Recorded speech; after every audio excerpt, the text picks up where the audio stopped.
কোরআন এবং সহিহ হাদিস মানবো, পীর লাগবে না। কথাটা খুব সুন্দর। আচ্ছা, এই কথা যে বলতেছে কোনো পীর লাগবে না, কোরআন এবং সহিহ হাদিস মানবেন, সেও তো কোনো একজন শেখ, সেও তো তার কথা মানার জন্য মানুষকে বলতেছে। যেমন আমি সহজ করে দিচ্ছি, আমাদের এলাকায় একজন শেখ গিয়ে এই বক্তব্যটা দিছিল, কোনো মাযহাব লাগবে না, পীর লাগবে না, কোনো তরিকা লাগবে না, সরাসরি কোরআন এবং সহিহ হাদিস মানবে। এই বক্তব্য দিচ্ছে একজন শেখ। কাদেরকে? এই জেনারেশনকে, যুব সমাজকে। তো যুবকদের মধ্যে একজন খুব চালাক, বিচক্ষণ, জ্ঞানী যুবক, সে একটু বুলন্দ আওয়াজে বললেন, ঠিক, কোন পীর লাগবে না, কোন মাযহাব লাগবে না, তরিকা লাগবে না, আমরা সরাসরি কোরআন এবং সহিহ হাদিস মানবো, আমরা আপনাকেও মানবো না,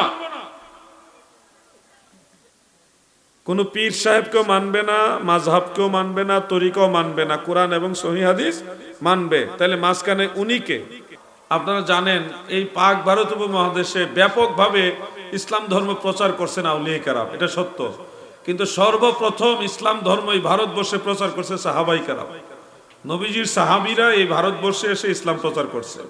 এর মধ্যে হযরতে সাদ ইবনে আবি ওয়াক্কাস রাদিয়াল্লাহু আনহু চীন দেশে যাওয়ার পথে চট্টগ্রামের কর্ণফুলীর শিকলবাহা যে গ্রাম আছে না, শিকলবাহা, ওইখানে তিনি কদম মোবারক রেখেছিলেন, বিশ্রাম নিয়েছিলেন বলেও ঐতিহাসিক মতামত পাওয়া যায়। আর আরো দুইজন সাহাবীর বানানো দুইটা মসজিদ বাংলাদেশে আছে।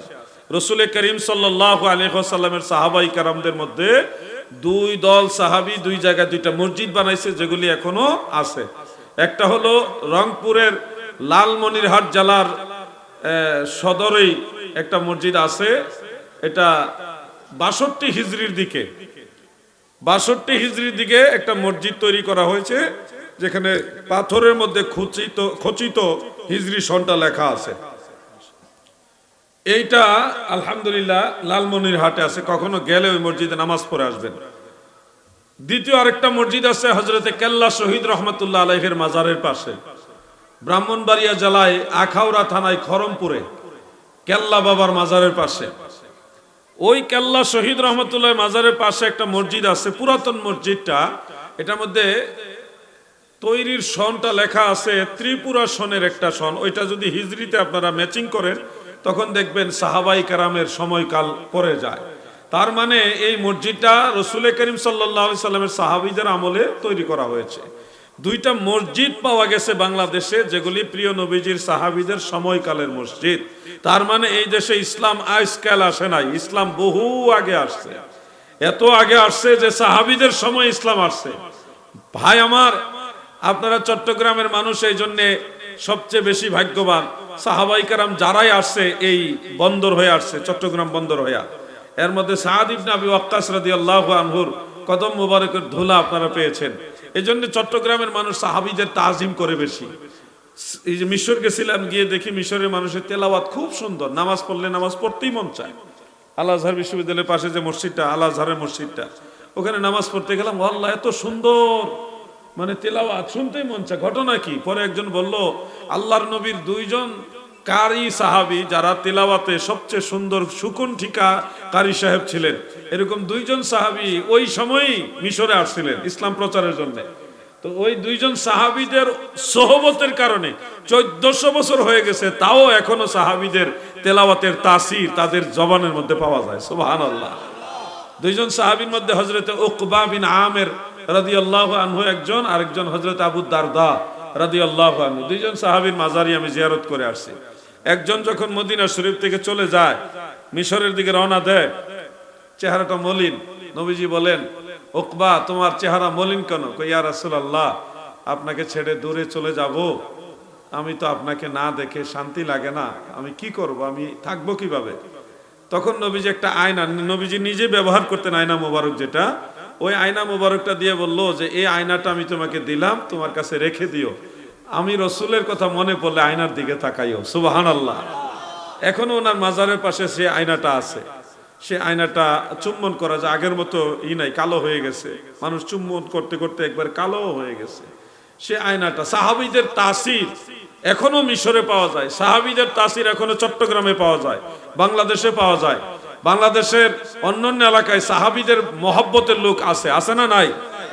অনেকে আছে রাজনীতির স্বার্থে অনেকে অনেক ধরনের কথা বলে থাকে যে সাহাবী হযরত আমির মুআবিয়া রাদিয়াল্লাহু আনহুকে সাহাবী মানে না, আবার কোন কোন সাহাবীর হযরত উসমান রাদিয়াল্লাহু আনহু সমালোচনা করে, কোন কোন সাহাবীর সমালোচনা করে। এদেরকে সত্যিকার মুসলমান যারা তারা পছন্দ করে না, কারণ নবীর সাহাবী দরবারে নববীতে তারা বসেছে, আল্লাহর হাবিবের সোহবতে বসেছে। পৃথিবীর সব আউলিয়া কেরাম যদি এক পাল্লায় দেওয়া হয়, দয়াল নবীজির আদনা দরজার একজন সাহাবীর কদম মোবারকের ধুলার সমান হবে না, ঠিক কিনা বলে? কারণ তারা নবীজির সোহবত প্রাপ্ত, নবীজির কাছ থেকে সরাসরি মারিফত হাসিল করেছে, কোন আউলিয়ার কাছ থেকে না, সরাসরি মদিনাওয়ালার কাছ থেকে। তো সেই মানুষগুলিকে ইজ্জত করতে হবে। যুবক ভাইয়ের আমার, তোমাকে যদি কেউ বলে অমুক সাহাবী খারাপ, অমুক সাহাবী এই ছিল সেই ছিল, তুমি ধরে নিও এই লোক নিজেই খারাপ। আল্লাহর হাবিবের সাহাবীরা পৃথিবীর সবচেয়ে দামি মানুষগুলোর মধ্যে অন্যতম দামি মানুষ। সাহাবীদের মতো সত্যবাদী এই জমানায় আর কেউ নাই, সাহাবীদের মতো ন্যায় পরায়ণ এই জমানায় আর কেউ নাই, সাহাবীদের মতো বিশ্বস্ত এই জমানায় আর কেউ নাই। এই জন্য সাহাবীদের সমালোচনা যারা করবে তাদের ব্যাকগ্রাউন্ড তালাশ করে দেখবেন ভেজাল আছে। আমরা সুন্নি মুসলমান, আমরা আহলে বাইতে রাসূল পাক পাঞ্জাতনকে ভালোবাসি, তাজিম করি, মানি, সাথে সাথে সাহাবীদেরকে তাজিম করি, মানি। কোন সাহাবীর সমালোচনা আমরা পছন্দ করি। আমার দাদু অনেক কথা, যাই হোক সাহাবীদের আলোচনা যাচ্ছি না, চলে আসছি, মানে উপরের দিকে চলে যায় শুধু আলোচনা। ভারতবর্ষে ইসলাম প্রচারের সূচনা লগ্নটা হলো সাহাবীদের জমানায়। বাংলাদেশে সাহাবীদেরকে পাওয়া যায়, ইন্ডিয়া তো বেশ কয়েকজন সাহাবীর মাজার আছে, ইন্ডিয়া তো কয়েকজন সাহাবীর মাজার আছে, মনে রাখবেন এই কথাগুলো। খাজা গরিবে নওয়াজ মুঈনুদ্দিন চিশতি রহমাতুল্লাহ আলাইহি, তিনি সুলতানুল হিন্দ আতায়ে রাসূল, দয়াল নবীজি নিজে যাকে ইলমে লাদুন্নি দান করছে, এমন একজন মহান আল্লাহর ওলি হলো খাজা মুঈনুদ্দিন চিশতি রহমাতুল্লাহ আলাইহি। আপনারা আশ্চর্য হবেন, খাজা মুঈনুদ্দিন চিশতি রহমাতুল্লাহ আলাইহি ভারতবর্ষে আসার প্রায় 150 বছর আগে বাংলাদেশের নেত্রকোনায় একজন আল্লাহর ওলি এসে ইসলাম প্রচার করছে। ওনার নাম শাহ সুলতান কমরউদ্দিন রুমি রহমাতুল্লাহ আলাইহি। উনি গাউসে পাকেরও প্রায় 200 বছর আগে আসছে, গাউসে পাকের জন্মের 200 বছর আগে, খাজা গরিবে নওয়াজের প্রায় জন্মের প্রায় 200 বছর আগে এই বাংলাদেশে আল্লাহর ওলি শাহ সুলতান কমরউদ্দিন রুমি রহমাতুল্লাহ আলাইহি, ওনার মাজার নেত্রকোনায়। উনি হলেন ইমাম বাইহাকি রহমাতুল্লাহ আলাইহির সমসাময়িক। ইমাম বাইহাকির ইন্তেকাল 458 আর ওনার ইন্তেকাল হলো 445। তার মানে ইমাম বাইহাকির সমসাময়িক হলো উনি, তার মানে কত আগের।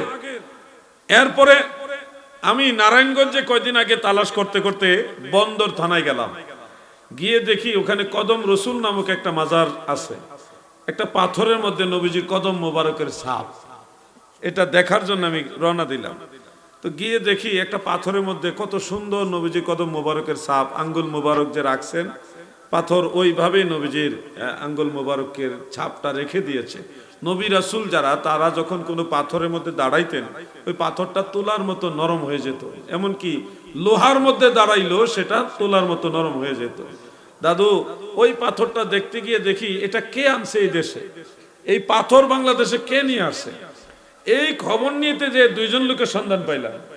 ওই পাশেই 2 জনের মাজার আছে, একজনের মাজার ওনার উফাৎসন লেখা আছে, খ্রিস্টাব্দ লেখা 1100 কত খ্রিস্টাব্দ জন, তো 1100 খ্রিস্টাব্দ আমি মিলাইলাম, হিজরি সন কত পড়ে, তো হিজরি সন মিলাইয়া দেখি ওনারা গাউসে পাক বরফির আব্দুল কাদের জিলানী রহমাতুল্লাহ আলাইহির প্রায় 150 বছরের আগের লোক।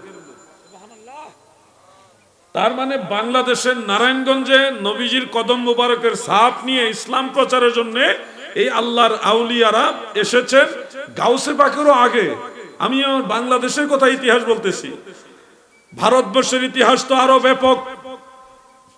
সুলতানুল হিন্দ খাজা গরিবে নওয়াজ মুঈনুদ্দিন চিশতি রহমাতুল্লাহ আলাইহি, তিনার ইতিহাস আপনাদের কম বেশি সবারই জানা আছে।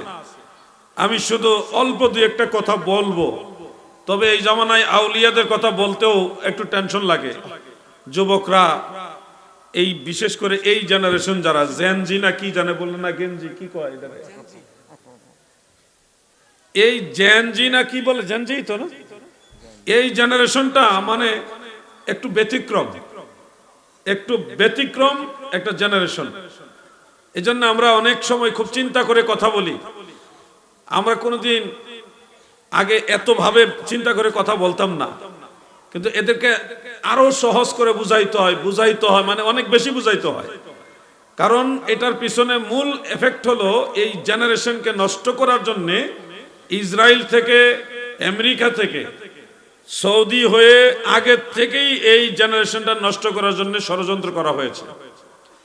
এবং হাজার হাজার স্কলার নামদারি লোক এই আমাদের দেশে ছড়াই দেওয়া হয়েছে, যাদের টুপি, দাড়ি, লেবাস এবং নামের লকব দেখলে আপনি বিশ্বাসই করবেন না তারা ইসলাম ধর্মের লোক না। তাদেরকে ট্রেনিং দিয়ে পাঠানো হয় এবং তারা এত পরিমাণ আরবি ভালো জাননেওয়ালা হয়, তাদের সাথে আরবি বলে আমরাও পারবো না। তারা এত সুন্দর মিষ্টি মিষ্টি কথা বলে যেগুলি শুনলে আপনাদের মন গলে যাবে। এমন কিছু লোক আমাদের দেশে সেটিং করা। আপনারা যারা সোশ্যাল মিডিয়া নিয়মিত ঘাটেন, আপনারা দেখবেন এদের চিহ্নিত করার কিছু আলামত আছে। এই পিঠের মধ্যে, নাইলে বগলের নিচে, এদিকে এদিকে, না হয় কানের কোনো একটা ভিতরে, চুলের ভিতরে, মাথার ভিতরে, শরীরের কোনো না কোনো জায়গায় একটা চিহ্ন থাকে তাদের। ওই যে ক্রস, খ্রিস্টানদের ক্রস বা ইহুদিদের একটা চিহ্ন, এগুলি থাকে। অনেকেই ধরা পড়ছে এরকম। প্রায় 40 বছর ধরে ইমামতি করতেছে একজন ইমাম সাহেব পাওয়া গেছে খ্রিস্টান, জামালপুরে 40 বছর ইমামতি করতেছে। অনেকের বয়সও তো 40 বছর হয় নাই। কি হয়েছে, অনেকের 40 বছর হয়েছে অনেকের বয়স। ওই লোকে 40 বছর যাবত ইমামতি করছে, অথচ সে মুসলমানই না। কত লক্ষ লক্ষ মানুষ তার পিছনে নামাজ পড়ছে। তার দাড়ি আমার চাইতে অনেক বেশি। তার লেবাস পরা, তার টুপি পাগড়ি লাগাইলে আপনি বলবেন আপনি কি বুঝেন, উনি অনেক বড় বুজুর্গ।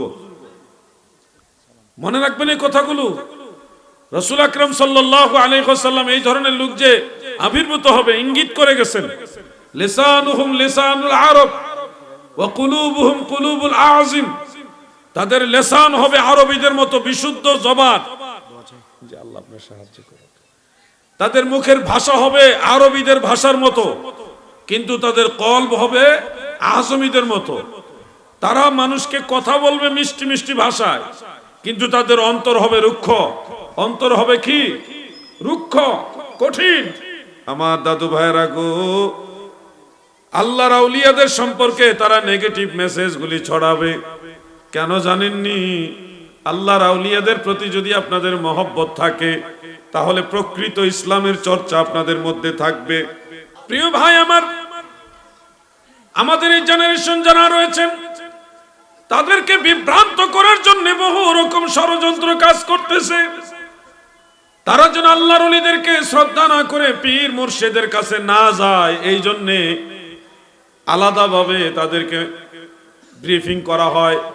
যেমন আপনাদেরকে একটা মেসেজ দেয়, পীর ধরার দরকার নাই, মাজারে যাওয়ার দরকার নাই। এগুলি মাজার পূজারি। মাজারে গেলে কি কয়? মাজার পূজারি বলে। পীরের কাছে গেলে আপনাকে বলবে মুশরিক। পীরের কাছে গেছে কি জন্যে? কোরআন এবং সহিহ হাদিস মানবো। পীর সাহেবের কাছে যাওয়ার দরকার কি? এই ধরনের কথা কিন্তু আপনাকে বলবে। তো এই কথাগুলো বারবার বারবার যখন বলবে, তখন এমনিতেই আপনার মনের ভিতরে একটা এফেক্ট হবে। এই মনে হয় পীর ভালো না, মাজার মনে হয় ভালো না, একটা এফেক্ট হবে। আজ হোক কাল হোক হবে। ওই অ্যাটাক করতে করতে আমাদের এই জেনারেশনটাকে মাজার বিরোধী বানাইছে, ওলি আল্লাহ বিরোধী বানাইছে। এই যে পীর মুর্শিদের কাছ থেকে আপনাকে জুদা করে দিতে পারলে, ওলিয়া উলিয়াদের দরবার থেকে আপনাকে যদি আলাদা করে দিতে পারে, তাহলে আপনার ভিতরে ধর্মের যে আবেগ চর্চা, আবেগের যে একটা চর্চা। পীর সাহেবের কাছে গেলে মানুষ কি করে? প্রথমে কদমবুসি করে, তারপরে দোয়া চায়। পীর সাহেব মুনাজাত করে, ওনার সাথে ওনার ভক্তরাও মুনাজাত করে। পীর সাহেবও কান্নার চেষ্টা করে, মানুষও কান্নাকাটি করে। এটা ধর্মীয় একটা আবেগ, ধর্মীয় একটা কি আবেগের জায়গা। তো বিভিন্নভাবে আদব কায়দা শিক্ষা দেওয়া হয়। মানুষকে মানুষের মতো চলার যে আচরণ, এগুলি পীর সাহেবরা শিক্ষা দেয়।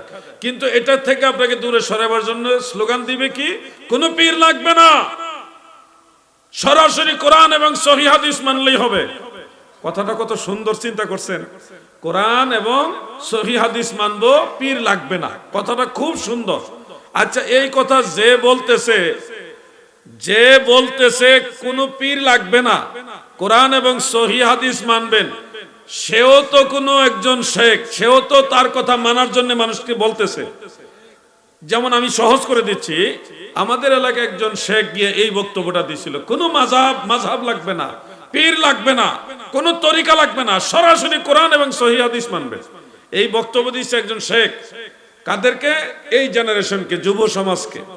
তো যুবকদের মধ্যে একজন খুব চালাক, বিচক্ষণ, জ্ঞানী যুবক, সে একটু বুলন্দ আওয়াজে বললেন, ঠিক, কোনো পীর লাগবে না, কোনো মাযহাব লাগবে না, তরিকা লাগবে না, আমরা সরাসরি কোরআন এবং সহিহ হাদিস মানবো, আমরা আপনাকেও মানবো না।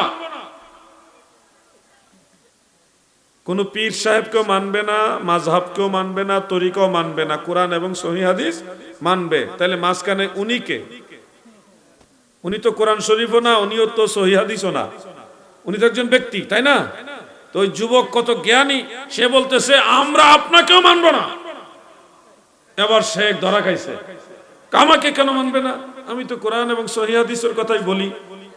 ওই যুবক উত্তরে বলল, ইমাম আবু হানিফা, ইমাম মালিক, ইমাম শাফি, ইমাম আহমদ, এত বড় বড় ইমামরা, তারা যদি কোরআন এবং সহিহ হাদিসের কথা বলার পরেও তাদেরকে মানা না যায়, তা আপনি তো ছোট ইমামও না, আপনারটা আরো আগে মানা যাবে না। কথা বুঝতেছেন না আপনারা? পীর সাহেবরা যারা আপনাদেরকে বলে যে বাবা এটা করো, এটা করো, এটা কি ওনারা নিজেরা বানায় বলে? ওনারা তো কোরআন হাদিস গবেষণা করে আপনাদের বলে।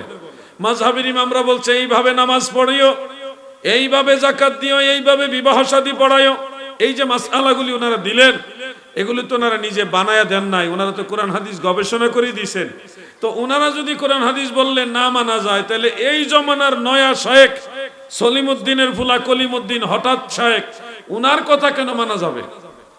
যুবক ভাইরা কি কথা বুঝতেছেন আপনারা? আপনাদের এগুলি বুঝতে হবে, বোঝার প্রয়োজন আছে। সঠিক ইসলাম একমাত্র আল্লাহর আউলিয়াদের কাছে আছে।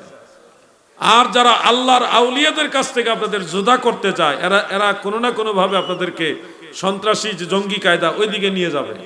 একটা সময় দেখবেন আপনার মা বাবার প্রতি আপনাকে হিংস্র করে তুলবে, আপনার মা বাবার প্রতি আপনাকে হিংস্র করে তুলবে। আমি এমনও যুবক পেয়েছি যারা বলছে আমি আমার বাবাকেও মানবো না, বাবাকে আমি হত্যা করে ফেলবো, নাউজুবিল্লাহ বলেন।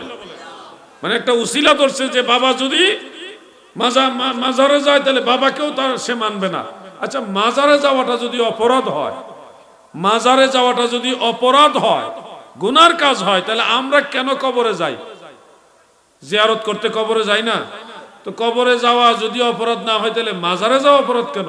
হ্যাঁ, ওটার নাম মাজার, ওটার নাম মাজার, আর এটার নাম কবর। বেশ কমটা হইলো মাজার আর কবরের মধ্যে।